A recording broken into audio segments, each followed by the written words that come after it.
Saudara, kita memasuki minggu kedua bulan September. Minggu lalu firman Tuhan tentang mengupgrade perspektif cara pandang. Hari ini kita belajar tentang mengupgrade spiritual atau manusia batiniah kita. Kita akan upgrade manusia batiniah, itu berbicara tentang jiwa kita, saudara. Ada yang bisa dimasukkan? Kata upgrade itu berarti memperbaiki, saudara ya. Meningkatkan lebih baik lagi. Biasanya upgrade itu selalu dihubungkan, atau kapasitas, meningkatkan kapasitas itu selalu dihubungkan dengan keahlian, saudara ya, pengetahuan dan fasilitas. Keahlian, kalau saudara mau cari kerja, saudara tentu ditanya, apa keahlian saudara? Apa kemampuan saudara? Keterampilan saudara itu oke atau hanya biasa-biasa saja? Lalu berbicara tentang pengetahuan, biasa orang yang bekerja untuk meningkatkan kariernya, ambil S1 atau ambil S2, pengetahuannya supaya lebih luas, saudara ya, lebih besar. Dan juga berbicara kapasitas, biasanya berbicara tentang fasilitas. Sebelum gereja kita ada di sini, pada waktu masih ngepek, saudara, komputernya itu waktu dipindah di sini sudah nggak bisa, kapasitasnya kurang, akhirnya perlu di-upgrade, diperbaiki. Jadi berbicara kapasitas, biasanya juga berbicara tentang fasilitas atau hal materi. Nah, hari ini saya akan berbicara tentang kapasitas manusia batiniah kita, berbicara tentang jiwa kita. Saudara, berbicara tentang hal ini bukan berarti tentang orang yang gila atau tidak, tapi seringkali tanpa kita sadari, saudara, kita memiliki masalah-masalah batiniah, masalah-masalah jiwa, masalah-masalah alam sadar kita, saudara. Minggu lalu Pastor Peter berbicara tentang perspektif, mengupgrade perspektif itu mengupgrade cara pandang, saudara ya. Ini berbicara tentang akal, berbicara tentang pikiran. Kalau cara pandang saudara benar, maka langkah-langkah hidup saudara benar. Cara pandang saudara salah, maka banyak juga salah dalam melangkah hidup ini. Tetapi saudara, itu bagian dari kehidupan. Tidak semua bisa dengan cara pandang. Karena apa saudara? Kalau jiwa saudara bermasalah, maka cara pandang itu bisa kabur. Cara pandang itu bisa salah. Karena ada sesuatu yang mengontrol dalam diri saudara. Meskipun saudara tahu itu benar, tapi saudara tidak bisa melakukannya. Di dalam di dalam Roma pasal 7 ayat 15. Kenapa gelap ya? Roma pasal 7 ayat yang ke-15 dikatakan, sebab apa yang aku perbuat, aku tidak tahu. Karena bukan apa yang aku kehendaki yang aku perbuat, tetapi apa yang aku benci, itulah yang aku perbuat. Rasul Paulus tahu sesuatu itu benar, sesuatu itu salah. Ketika berkata bahwa itu benar, aku ingin lakukan, tapi bukan yang aku ingin lakukan yang terjadi, yang tidak ingin aku lakukan. Aku tahu itu salah, aku ingin menghindarinya, tetapi ketika aku menghindarinya, justru aku melakukannya.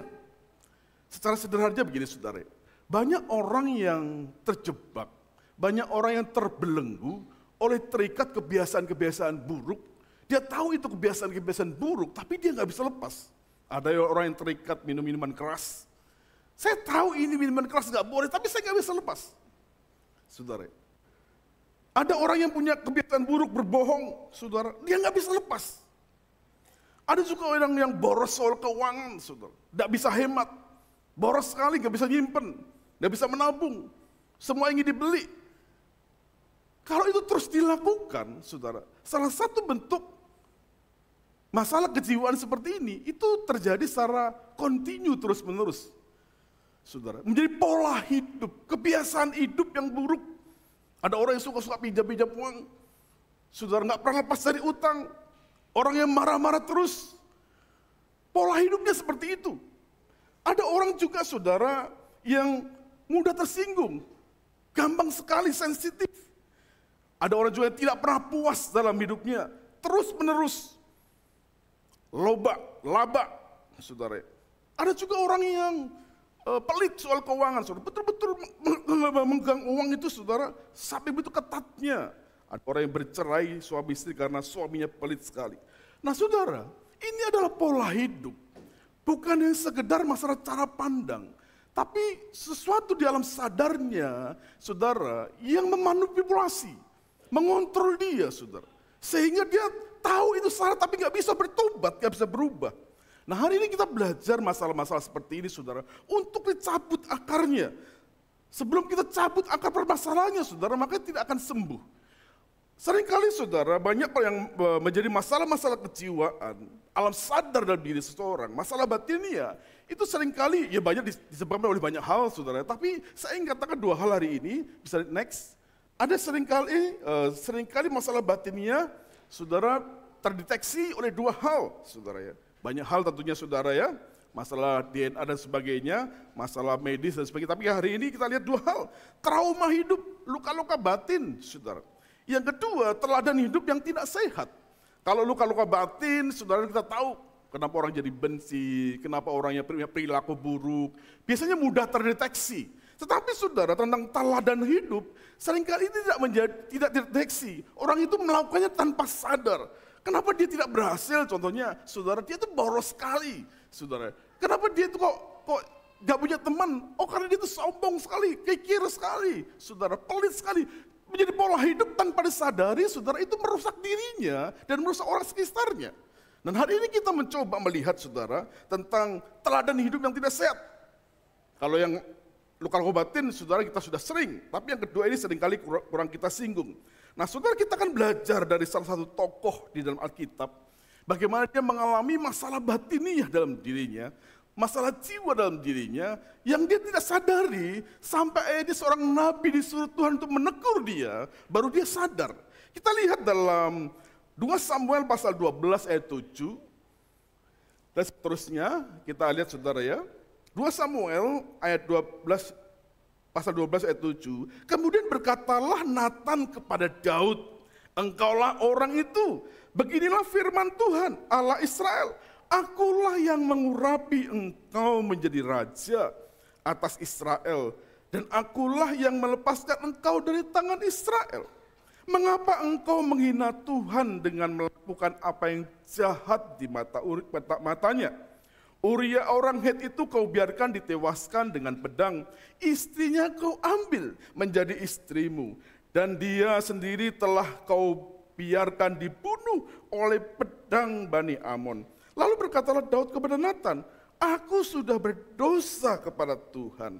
Dan Natan berkata kepada Daud, Tuhan telah menjauhkan dosamu itu, engkau tidak akan mati. Walaupun demikian, karena engkau dengan perbuatan ini telah sangat menista Tuhan, pastilah anak yang lahir bagimu itu akan mati. Saudara, Alkitab ini pada pasal yang 12 ayat 7 dikatakan, saudara, bahwa Daud itu raja, bukan raja biasa. Raja besar, saudara, dan dikatakan sudah diurapi Tuhan.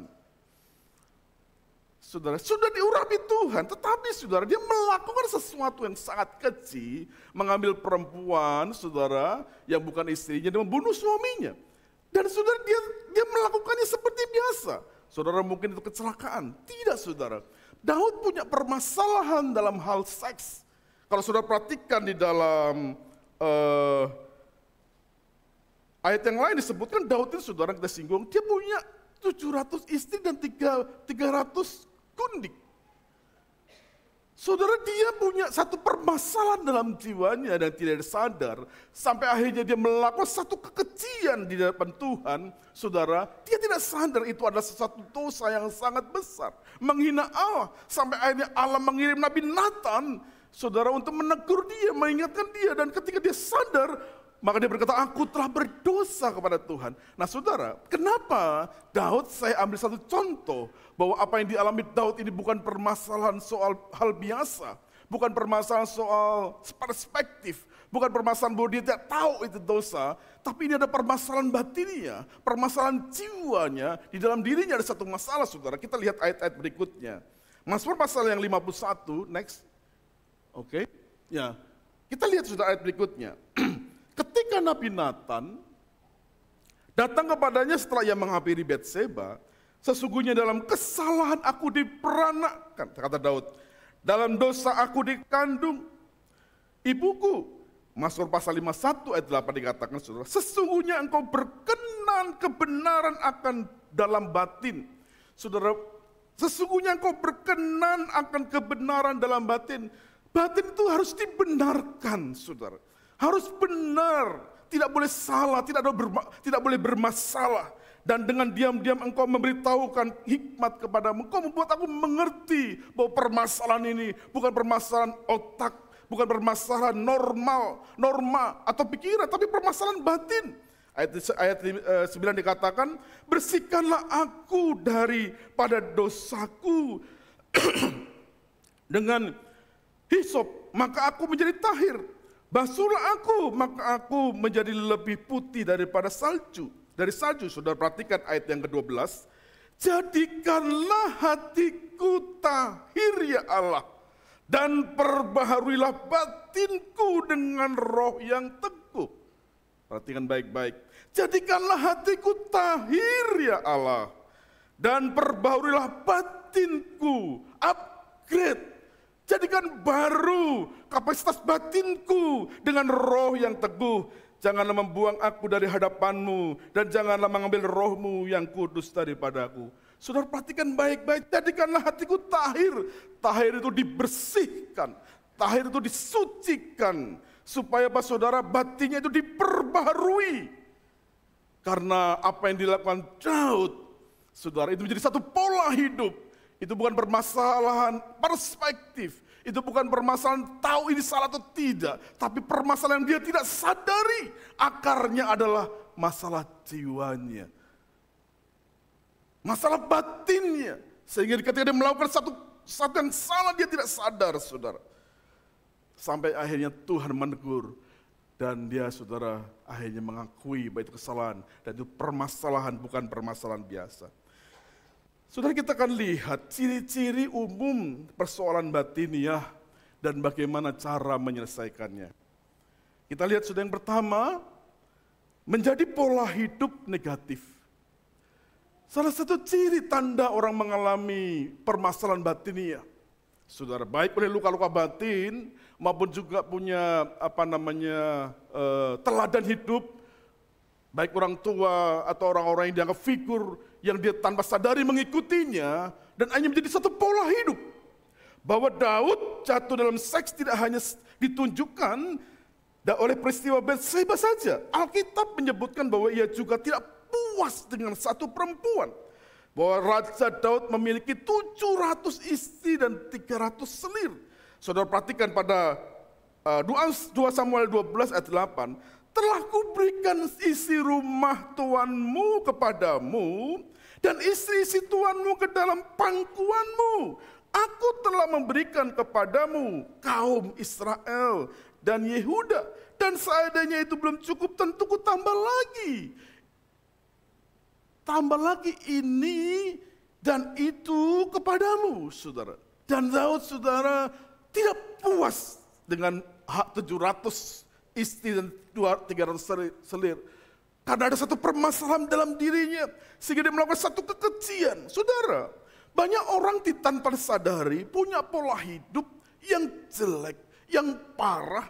Saudara, seringkali dia bahwa itu buat dia biasa, tapi itu sebenarnya merusak hidupnya, merusak karirnya, merusak pernikahannya, merusak hubungan orang lain, dan juga merusak hal dalam hal pertumbuhan kekristenannya dalam Tuhan.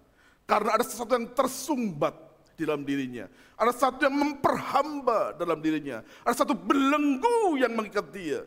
Saudara, di cerita Alkitab tidak disebutkan apa yang menjadi permasalahan Daud memiliki masalah batin ini. Daud hanya mengatakan, aku dikandung oleh ibuku, bahwa aku lahir dalam kondisi yang berdosa. Ada tafsiran lain mengatakan, saudara, bahwa Daud pada waktu masa kecil punya pengalaman buruk. Satu tafsiran ini mengatakan begini, saudara, bahwa Daud itu, saudara, sebenarnya dia dianaktirikan, disisihkan. Dia punya saudara-saudara, saudara disayang, dia disuruh mengembalakan domba, saudara. Mengembalakan domba itu pekerjaan yang hina. Apakah karena ini kita nggak tahu, tapi tafsiran lain mengatakan bahwa dia ini anak yang terluka karena dia dibuang, dia disisihkan, tidak disayang lebih dari yang lain. Mungkin salah satunya. Tapi kita melihat bahwa Alkitab mencatat bahwa dia memiliki masalah batinnya, menjadi pola hidupnya.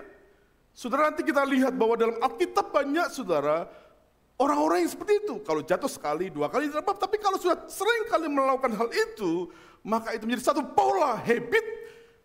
Dan itu perlu, saudara, dilepaskan. Dalam arti kata, disadari. Dan akhirnya saudara, supaya dia bersih. Yang pertama, saudara, ciri-ciri umum orang yang sakit batin adalah menjadi pola hidup yang memiliki pola hidup yang negatif. Dan kedua, saudara, bagaimana supaya sembuh? Yang kedua, harus ditemukan akar masalahnya. Harus ditemukan akar masalahnya. Daud telah melakukan dosa dan dia tidak menganggap itu dosa, tidak sadar, sampai akhirnya dia disadarkan oleh Tuhan melalui Nabi Nathan, dan Daud merasa bahwa itu satu dosa. Dalam 2 Samuel pasal 12 ayat 7 dikatakan, kemudian berkatalah Nathan kepada Daud, engkaulah orang itu. Lalu berkatalah Daud kepada Nathan, aku sudah berdosa kepada Tuhan. Kalau sebelumnya dia tidak memahami apa yang terjadi, dia anggap biasa sampai Tuhan menegurnya, lalu secara, oh ya itu dosa, itu tidak berkenan. Dia menemukan akar masalahnya. Masalahnya, saudara, kalau lihat berikutnya pada yang ketiga, poin ketiga disebutkan, pembulian terjadi ketika Tuhan mentahirkan batinnya kita, ayat 3, ya. Oke. Masuk pasal 51 ayat 12, jadikanlah hatiku tahir ya Allah, dan perbaharuilah batinku dengan roh yang teguh. Setelah tahu dosanya, lalu saudara dia minta ampun sama Tuhan, saudara, dan dia mencari akar masalahnya apa? Akar masalahnya adalah masalah batinnya dia. Dan dia berkata, Tuhan tahirkanlah, perbaruilah batinku. Dia merasa bahwa itu permasalahan bukan karena kekuasaan dia. Permasalahan bukan karena kesombongan dia. Permasalahan bukan karena dia tidak tahu itu betul salah. Tapi sudah permasalahan sudah mengakar di dalam dirinya. Itu masalah batinnya dia yang mengontrol hidupnya. Seringkali saudara, orang-orang yang memiliki masalah batinnya, saudara, dia digerakkan bukan dengan akal sehat, tapi lebih baik digerakkan oleh apa, saudara? Digerakkan oleh hasratnya, digerakkan oleh nafsunya, digerakkan oleh perasaannya, digerakkan oleh ketidakpuasannya. Dan Daud merasa bahwa itu adalah permasalahan. Sudah kita lihat contoh-contoh di Alkitab, tokoh-tokoh lain, saudara.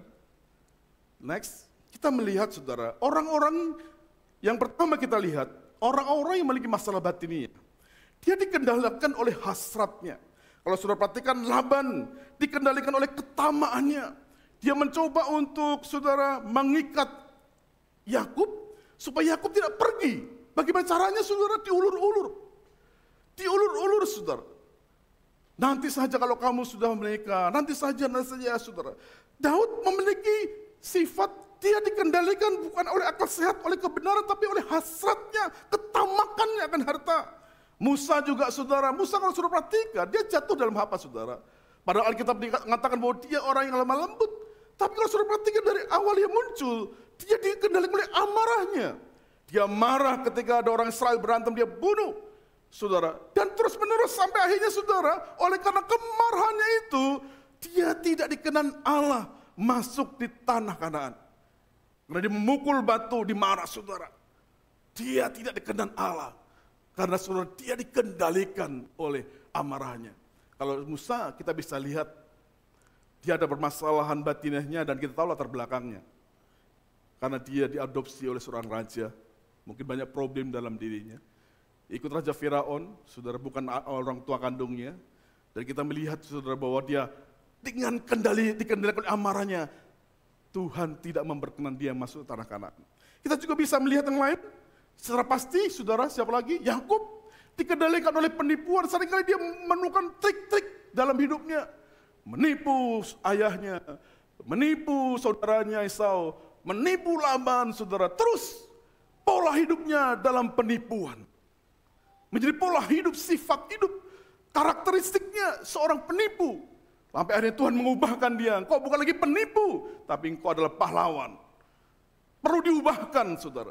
Musa dan terakhir adalah Yudas. Yudas dikendalikan oleh Mammon. Peristiwa dia menyerahkan Yesus, itu bukan sekali peristiwa. Saudara, dia menyerahkan Yesus dengan 30 keping perak. Itu bukan sekali terjadi, saudara. Alkitab mengatakan bahwa Yudas adalah bendahara yang tidak jujur. Dan ketika Yesus, saudara, dibasuh seluruh tubuhnya oleh perempuan, dia katakan ini pemborosan. Kenapa nggak dikasih orang miskin saja itu? Nilainya mahal. Tapi Alkitab katakan bukan karena dia itu orang saleh berkata begitu, tapi karena memang dia adalah materialistis. Kalau sudah lihat film Salafetum terakhir, saudara, disebutkan bahwa Yudas itu kecewa sama Yesus. Karena apa, saudara? Dia punya harapan Yesus itu diangkat menjadi orang hebat di Israel. Karena banyak orang-orang di situ mengatakan, Yesus, engkau punya banyak pengikut. Kalau engkau mau berontak lawan Israel, pasti engkau menang. Maka dalam pikiran Yudas, saudara, kalau Yesus nanti jadi pemberontak melawan pemimpin Israel saat itu, pasti dia menjadi tokoh terpenting di Yahudi. Tapi Yesus berkata, aku bukan datang untuk memimpin mereka. Bukan raja secara jasmani. Aku datang untuk menyelamatkan manusia, pemimpin secara rohani. Terjebak, diikat, dikendalikan oleh Mamon. Tapi kita bisa melihat, saudara, di Alkitab ada hamba-hamba Allah yang dikendalikan bukan oleh hasratnya, oleh nafsunya, bukan oleh perasaannya, tapi dikendalikan oleh kebenaran. Ayub konsisten tidak pernah menyangkali Allah dengan berbagai pencobaannya. Yusuf tidak jatuh dalam dosa termasuk dari istri Potifar. Dua orang hamba Tuhan ini penuh dengan integritas. Yesus sendiri, saudara, menang dari segala bentuk ujian dan godaan iblis. Konsisten. Saudara, berapa banyak dari kita yang dikendalikan oleh perasaan, oleh hasrat kita, saudara. Dan saudara berbicara kapasitas, itu berbicara apa sih? Meningkatkan kapasitas dalam pengetahuan, dalam keahlian, dalam fasilitas, dalam spiritual, dalam kejiwaan kita. Meningkatkan kapasitas itu sebenarnya, saudara, supaya kita lebih meningkat lagi. Baik di hadapan Tuhan, di hadapan manusia. Kapasitas Allah memberikan memberikan permohonan, ada yang diberikan 1 talenta, 2 talenta, 5 talenta. Saudara, siapa yang mengembangkannya, dia akan diperkenan. Saya katakan pada anak Tuhan, bersaudara, seringkali kita berbicara berkat itu soal doa. Kalau kita rajin berdoa, minta Tuhan tolong, mujizat datang, it's okay. Tapi saudara, tidak menerus sampai situ. Tuhan akan memberikan berkat yang lebih kalau kapasitas saudara bertambah. Kapasitas saudara berubah. Kapasitas saudara diperbarui. Sehingga berkat itu bukan hanya soal doa saja, tapi apa yang saudara perbuat, saudara, kalau saudara kapasitasnya pegawai harian, saudara rajin di gereja, tapi saudara kerjanya sebagai tukang, ya situ berkatnya situ. 1 hari 100.000. Tapi kalau sudah meningkatkan diri, belajar lebih jauh lagi, belajar di kegagalan-kegagalan hidup, saudara akhirnya menjadi manajer, saudara berkat saudara tidak ada 100.000. Tentu saudara berdoa, tapi berkat saudara 1 juta. Tuhan inginkan kita, anak Tuhan, memperlebar, membesar kapasitas kita, bukan hanya soal percaya saja, tapi keahlian kita, kemampuan kita. Kalau saudara rajin ke gereja, rajin melayani, tapi saudara boros soal keuangan, tidak hemat, jangan harap saudara menjadi kaya. Karena saudara dikasih berkat, kapasitas saudara bocor. Berkat Tuhan juga bukan hanya berbicara doa, tapi berkat kapasitas. Tuhan ingin kita memperbesar kapasitas kita. Saudara punya usaha, misalnya bulan ini 500.000. Kalau saudara terus-menerus begitu, nggak memperbesar kapasitas manajemennya, cara pengenangannya, ya hanya sampai situ. Tapi kalau terus memperbesar kapasitas saudara, berkat itu akan bertambah. Amin, saudara. Jadi kekristenan itu bukan soal doa. Kekristenan bukan soal rajin di gereja. Tapi kita juga harus memperbesar kapasitas kita. Saya percaya orang yang ada Roh Kudus dalam dirinya, dia harus terus akan berkembang. Dia akan terus dirangsang untuk maju, dirangsang untuk belajar sungguh-sungguh, dirangsang untuk bekerja sungguh-sungguh, dirangsang untuk hemat, dirangsang untuk belajar dari kegagalan, untuk bangkit kembali. Berapa banyak dari kita, saudara, lebih dikendalikan oleh hasratnya. Sudah tahu olahraga itu baik, tapi saudara, ya nanti aja deh. Saudara dikendalikan oleh alasan, rasanya enak tidur di kasur seharian. Sudah tahu kolesterol itu buruk, nggak baik. Tapi saudara dikendalikan bukan oleh kebenaran, tapi dikendalikan oleh nafsu saudara. Enak loh, babi itu, kecap tuh enak sekali. Rica-rica itu enak sekali. Tapi kalau saudara dikendalikan oleh nafsu loh, saudara. Ya seperti itu jadinya. Sudah Tuhan ingin memperbesar kapasitas kita dalam hal batiniah. Jiwa kita, kapasitas keahlian kita, kapasitas cara pandang kita, pengetahuan kita, dan lainnya. Supaya Tuhan ingin kita tuh maju begitu saudara. Maju dalam hal rohani, maju dalam jasmani. Dalam banyak hal. Saya tuh saudara pernah melayani satu gereja jumlahnya ribuan. Terus sebagai kepala kantor, berapa tahun, saya kurang lebih 4-5 tahun kepala kantor di situ, sudah pindah-pindah posisi yang lain, membawai beberapa orang. Saya sudah biasa menghadapin orang. Ada mereka yang kalau memberikan laporan salah, dia langsung bilang, oh iya Pak maaf, saya salah, saya perbaiki. Tapi ada juga yang berdalih-dalih. Oh iya Pak, sebetulnya ada yang benar di rumah. Oh Pak, saya lupa. Nah orang-orang yang berdalih-dalih gini sudah nggak akan pernah maju. Karena apa? Karena dia tidak konsisten dan tidak integritas kurang ada. Dia mencoba untuk membenarkan diri, saudara. Mencoba untuk supaya tidak salah, tapi pada dasarnya permasalahannya bukan di situ. Dia terjebak oleh pola hidup yang penuh dengan dalih-dalih. Ada orang-orang tidak maju dalam banyak hal, saudara. Dikendalikan bukan oleh karena kebenaran, tapi hasrat, nafsu, dan sebagainya. Saya akan tutup dengan kesaksian, saudara. Ini permasalahan batiniah yang saya hadapi. Dalam beberapa minggu, bulan ini saya merenungkan baik-baik, saudara. Saya renungkan baik-baik, ada masalah-masalah batiniah yang perlu saya selesaikan. Sampai saya jadi hamba Tuhan, jadi saya sebagai gembala, saudara, Tuhan ingin terus perbaiki. Tuhan ingin terus perbaiki, supaya tentu Tuhan ingin saya lebih benar. Tuhan tentu ingin supaya kapasitas saya diperbaiki lebih baik lagi dalam banyak hal. Saudara, sebelum saudara lihat saya berdiri di mimbar ini, saudara jangan bandingkan dengan Peter.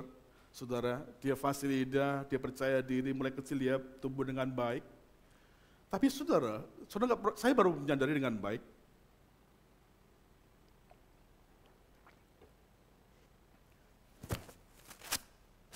Belakangan saya mencoba mengoreksi masa lalu saya dan minta maaf.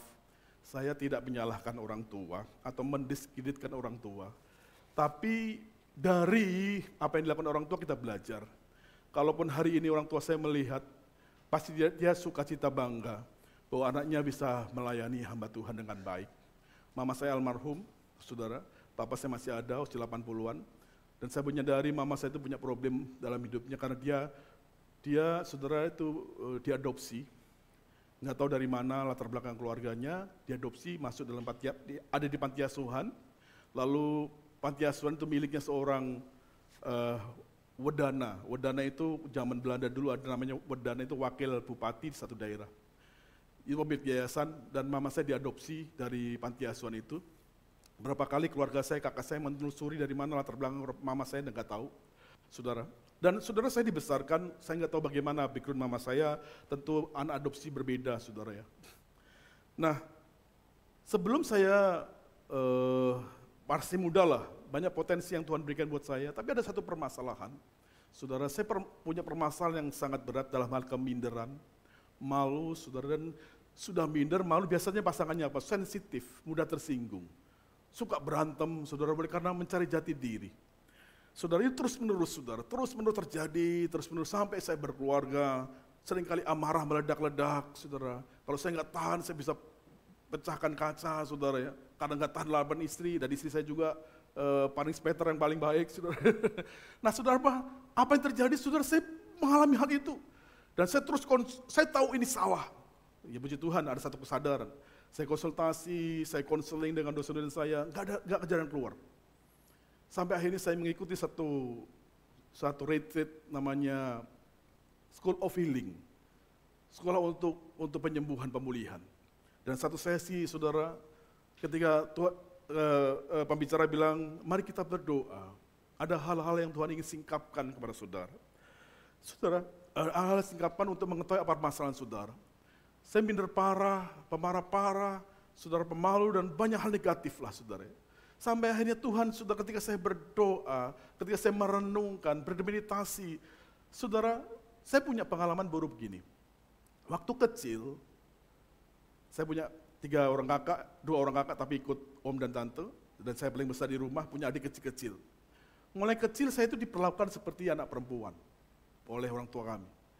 Suruh nyapu, suruh cuci piring, gendong adik, beli makanan, jalan kaki 1 kilo.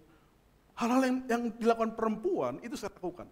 Dalam kondisi yang minim, saudara, saya malu melakukan itu. Ini saya laki-laki. Kenapa saya menggendong adik saya mulai gendong terus di rumah, nyapu-nyapu, nyuci piring, nyapu-nyapu bukan di rumah, pelataran saudara setiap sore, siram-siram, itu saudara ya, memasak. Saya malu saudara. Dan saudara dalam kondisi yang minim, diperlakukan si perempuan, dan orang sering sekali, saya di kampung dipanggil Yuli, dan orang sering kali panggil saya Mbak Yuli, saudara. Itu saudara tanpa disadari saya bertumbuh dengan sakit hati, bertumbuh dengan rasa tidak percaya diri, karena saya bukan laki-laki, saya perempuan. Luarnya laki-laki, tapi jiwa di dalamnya seperti perempuan. Saudara, ketika ikut acara itu, saudara, Tuhan memberikan satu ungkapan yang tidak pernah saya pikirkan. Tiba-tiba saudara dalam meditasi, dalam doa itu ada satu seperti film diputar, saudara. Apa yang terjadi pada waktu saya masih kecil, saya masak, saya nyetrika, saya cuci piring, saya gendong adik saya, terus seperti film. Lalu ada satu ungkapan kalimat yang ada dalam hati saya. Saudara, perkataan dari Tuhan mengatakan begini, apa yang kau lakukan pada waktu itu, sesungguhnya pekerjaan mulia, itu membantu orang tuamu. Saudara, saya seperti disiram air panas. Air dingin. Air panas saya bahaya. Hati saya jadi segar, pulih saudara. Dan saya menangis terseduh-seduh di acara itu. Seperti anak kecil, saya menangis.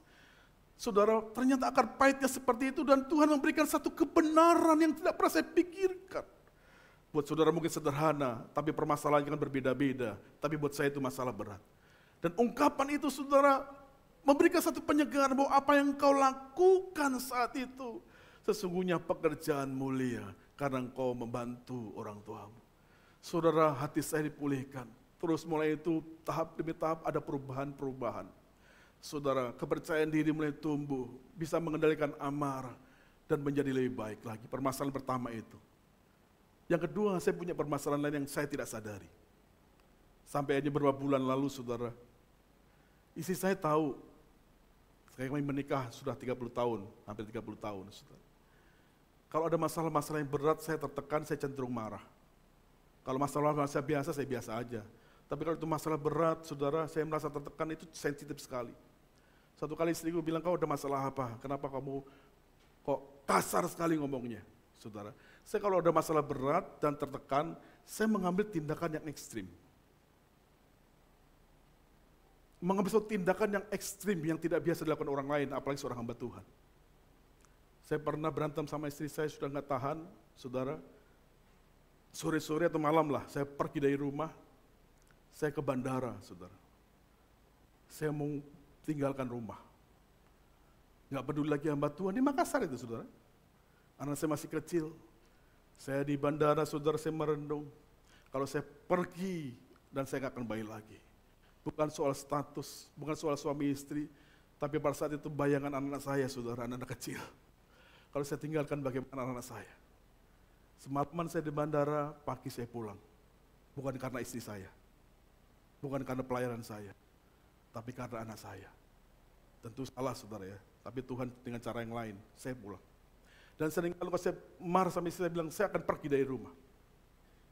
Saudara, istri saya pada waktu ingat, kenapa kalau kamu marah, kamu punya hal ekstrim? Saya mencoba merenungkan, lalu saya telusuri, kenapa pola ini, apakah pola ini saya lakukannya sekali, ternyata tidak. Anak-anak saya sudah pernah dengan itu, saudara.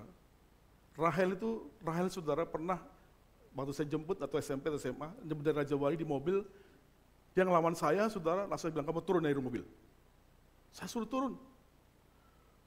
Pernah saudara waktu kuliah, dia pokoknya waktu COVID saudara dia mau pulang ke Surabaya, ngeyel, mau pulang. Saya nggak setuju, mamanya nggak setuju, Misal juga nggak setuju, tapi dia ngeyel. Sampai kata, kau pergi dari rumah, jangan kembali lagi. Peter juga perlakuan seperti itu, saudara. Dan ketika saya telusuri, Pada waktu pacaran saudara sama istri saya, baru masih pacaran, kalau berantem udah kelewatan, saya pernah naik mobil itu di daerah Seripi, naik motor saya gonceng dia, saya turunkan dia saudara. Pergi kok. Saya mengambil suatu tindakan-tindakan yang ekstrim. Pokoknya kalau masalah berat, putus selesai. Itu merugikan saya. Saudara, merugikan orang lain, keluarga. Dan saya juga bisa memberikan pelayanan. Karena saya harus lakukan putus. Dan ketika saudara saya merenungkan, saya telusuri ketika saya sudah tua begini, apa yang saya lakukan pada istri, apa yang saya lakukan pada anak-anak, pada teman-teman saya, sampai pada waktu kecil, ternyata saya punya pengalaman yang buruk. Pada waktu usia 4 sampai 6 tahun, itu yang ya sekitar itulah, papa mama suka berantem. Papa mama saya suka berantem, dan berantemnya malam-malam, saudara ya. Dan seringkali saya takut karena mereka berantem, saudara. Pagi-pagi mama saya sudah hilang. Hilang kemana saudara? Minggat, orang Jawa bilang. Pergi dari rumah. Pernah waktu saya masih ingat, mama saya pergi ke Bali, berapa minggu, nggak pulang, saya diajak papa saya, yuk kita jemput mamamu ke Bali. Mama saya sering melakukan pola seperti itu. Kalau masalah, dia langsung pergi. Masalah, pergi. Tanpa saya sadari, saudara, itu pola membentuk saya. Tanpa saya sadari itu terjadi juga, saya nggak sadar itu salah. Sehingga ketika saya katakan, saya mengambil jalan ekstrim.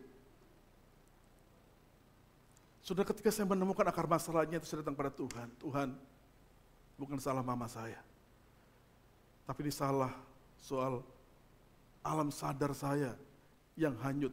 Dan tentu saudara, cara kerja iblis untuk memanipulasi tindakan yang tidak kudus.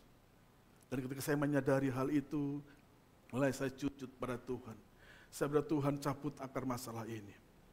Saudara, Engkau cabut saya dari hal masalah-masalah minder, saya tahu jawabannya. Dan sekarang juga karena pola yang salah, tanpa saya sadari mengikuti pola mama saya. Tambah satu lagi saudara, ini kelihatannya sederhana, tapi juga penting. Suatu kali ketika SMA, anak saya itu misal tanya, Pak, kalau dilihat dari ekonomi, sebenarnya ekonomi Papa waktu di SMA ya, berapa tahun lalu, nggak kurang-kurang amat, masih banyak teman-teman saya yang kurang. Tapi teman-teman saya itu punya rumah, kenapa Papa nggak punya rumah? Saudara renung-renungkan, iya kenapa ya? Kalau saya lihat hari ini tuh teman-teman yang masih muda menikah langsung beli rumah, itu hal yang paling bagus. Tapi saya nggak pernah terpikirkan beli rumah. Nggak pernah terpikirkan untuk ngontrak. Waktu-waktu dulu saya bisa, Tuhan pernah berkati, saya nggak berpikir untuk beli rumah. Saya mencoba renungkan saudara, ternyata saya juga punya pola yang salah di dalam rumah.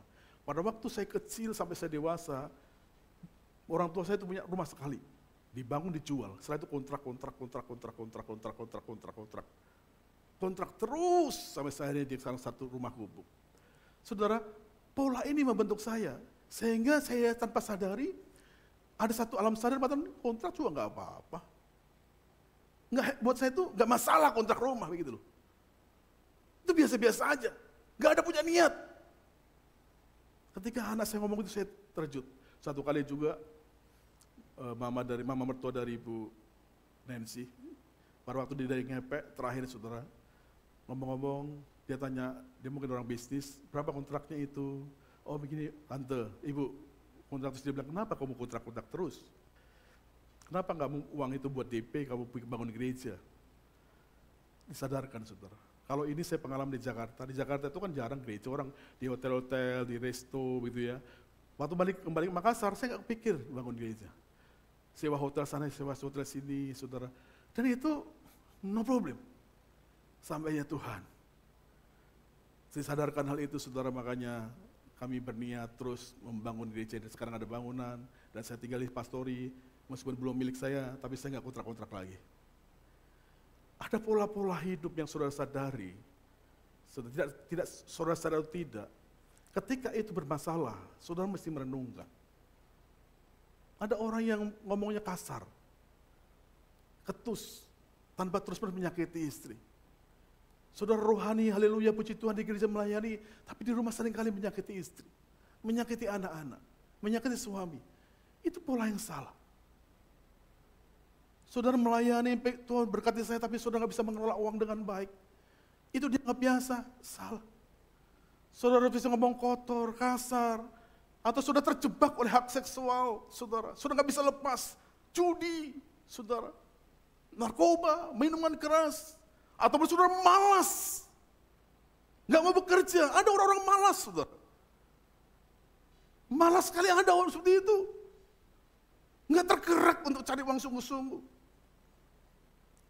Kalau itu pola terus menetap, something wrong dalam diri saudara.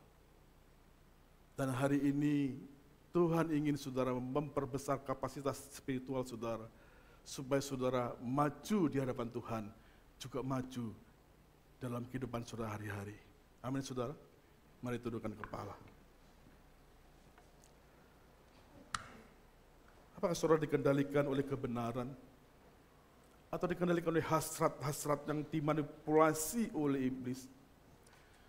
Saudara memuaskan kedagingan saudara. Saudara memuaskan mulut saudara dengan makanan yang enak. Saudara dipuaskan oleh kemalasan-kemalasan. Dipuaskan oleh hal yang tidak berkenan pada Tuhan sehingga saudara tidak pernah maju. Hari ini Tuhan ingin berkata pada saudara, ubah hatimu. Upgrade hatimu, upgrade manusia batinnya, miliki jiwa yang sehat, jiwa yang betul-betul dikendalikan oleh kebenaran, bukan oleh hasrat, hawa nafsu, dan sebagainya. Pujian tadi.